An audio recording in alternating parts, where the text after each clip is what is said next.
Hey gang, hope you're having a wonderful day. Thank you for making it to 2.3, not giving up, being a consistent hard worker. I really appreciate that. On this section, linear, exponential, or neither, we're distinguishing between linear and exponential functions using various representations. Some vocab here to help us out. If we're talking about a linear line, that's a graph formed with a straight line and has a constant slope, which is a rate of change, which we've heard before, commonly written in the form f of x equals mx plus b.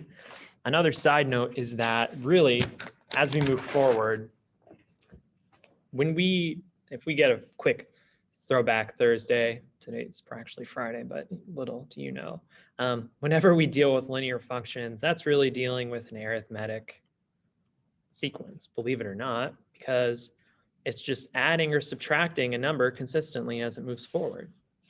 Whereas if it's exponential, this is really a geometric sequence. In class, we've chatted about how real G's multiply their money. And so this has an arc shape. Sometimes it looks like this. Sometimes it looks like that. The independent variable, the x value, is an exponent. So same as it ever was. One slight thing that we normally have in the written form is that we'll have a and then parentheses around our b term, and occasionally have x minus 1 or n minus 1 up here. So I hope that helps break this down further. Occasionally we'll chat about the domain and the range. Domain deals with the x values, range deals with the y values. Okay, sound good? Remember, you can pause the video, go back to what those slides were if you need to. That vocab will be helpful as we move forward. And in this section, pretty much the whole section is just talking about reasons why the situation or the pattern given is exponential or not. Sound good? I'm going to type in orange because it's the fall season. Okay, so I know this is linear. Why? One, it's a straight line. So that's visually making sense to me. I see that every time this starts at -3/2 and goes over, it then goes down 0.5. So notice here, I'm using my rate of change in this case, and that should be pretty consistent the whole way through. So it's a straight line, and there's also a consistent rate of change.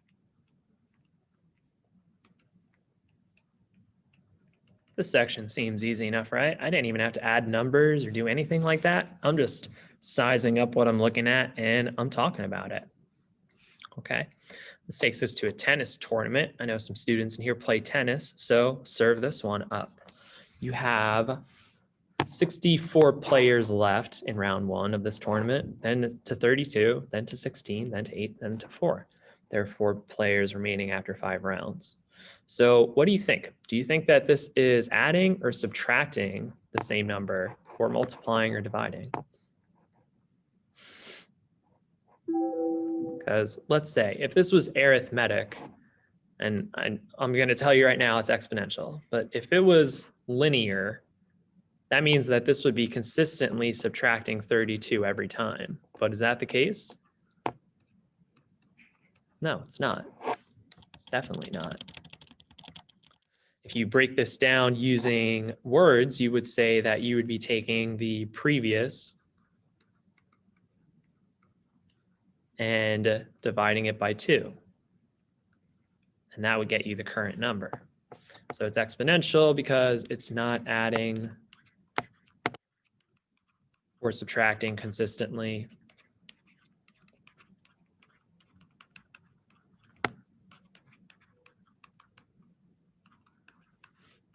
And I'm going to try and avoid talking arithmetic and geometric here because we're moving towards linear and exponential.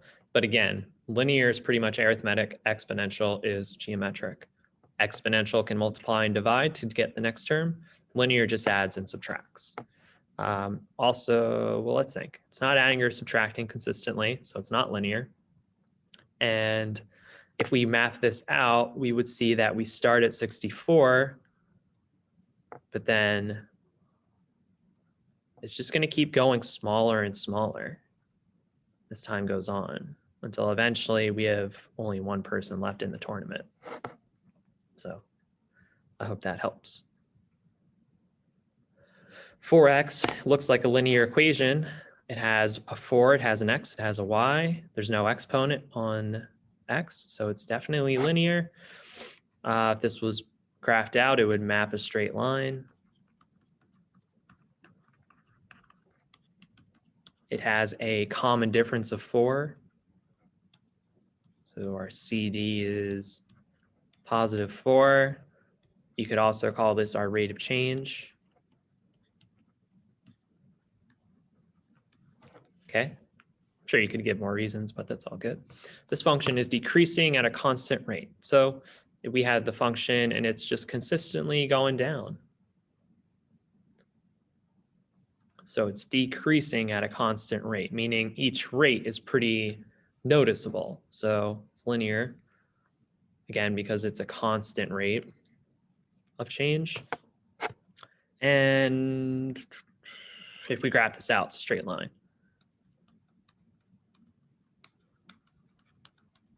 Sounds good.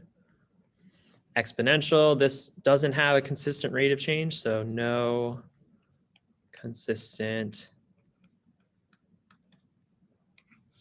rate of change.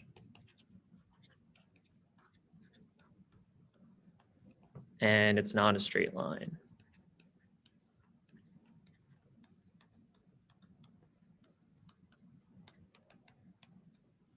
Hope that helps. Person's height as a function of a person's age. That's boring. I'm going to skip that. Linear, it has x, it has y.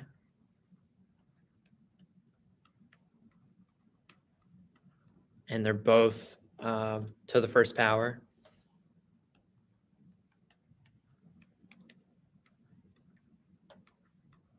So we don't have x squared or anything like that. We could also rearrange this if we move the 7 over to the other side. We would get negative 3x minus 7 equals 4y.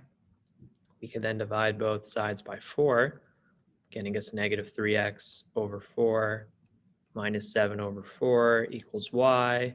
Boom, it can be written as a linear equation.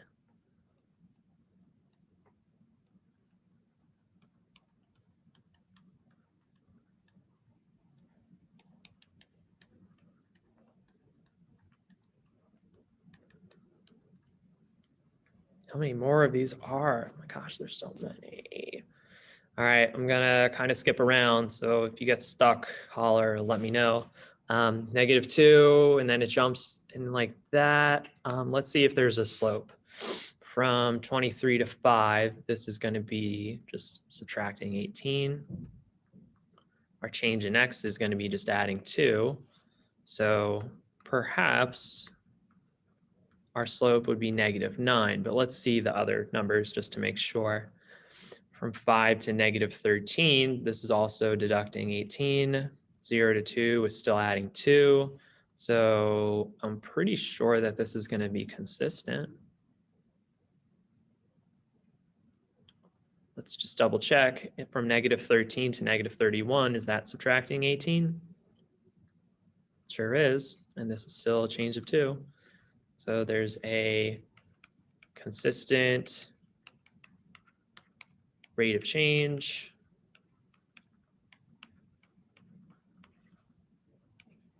If we graph this out, it would be a straight line.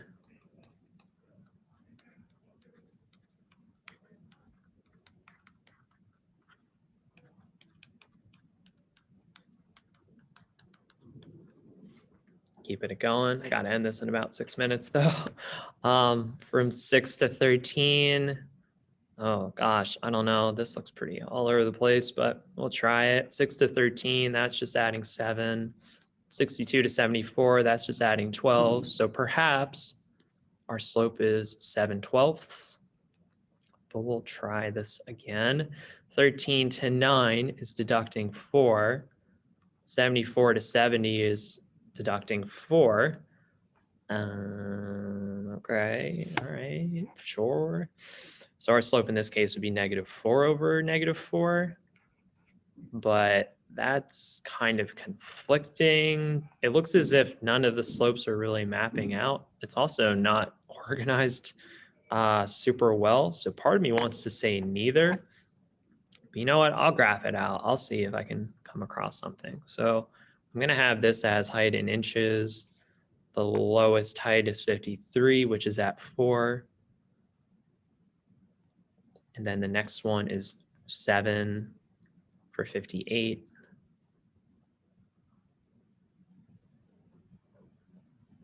For 62, it's 6. The next highest number would be 67, which is 11.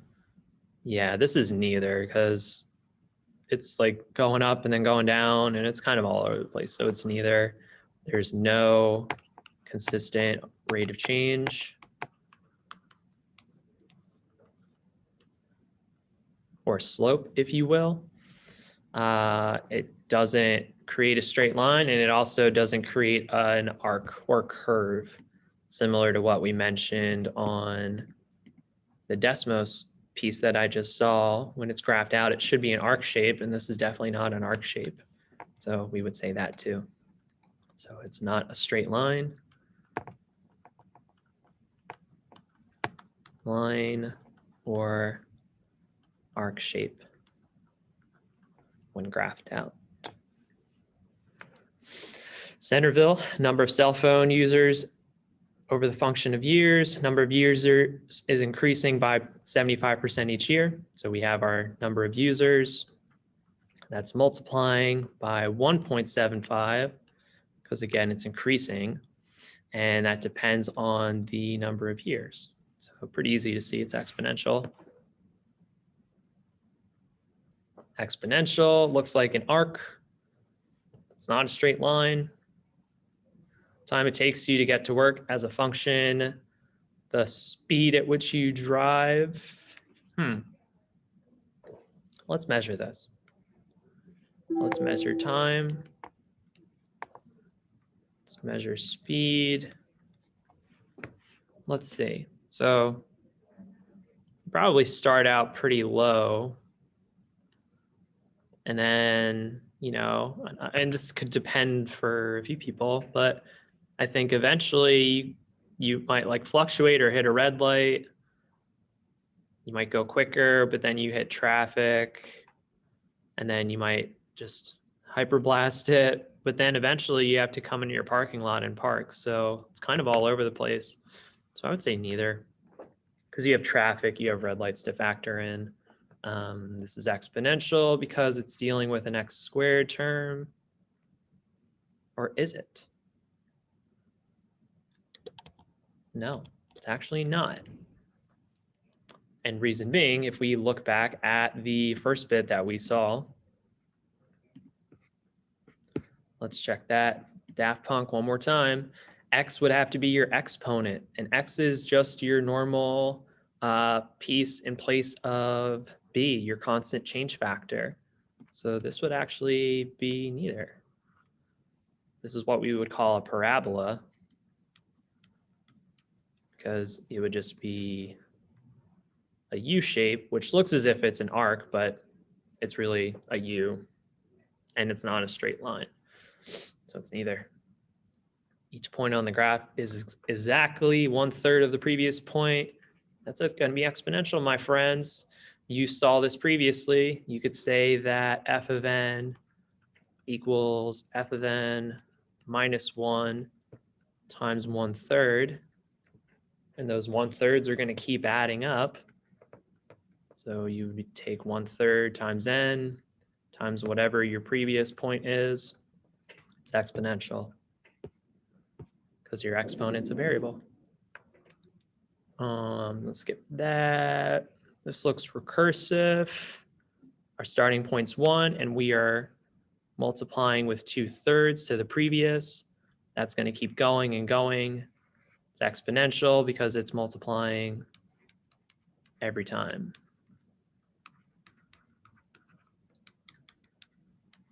And eventually, if you graph it out, it's going to be an arc shape.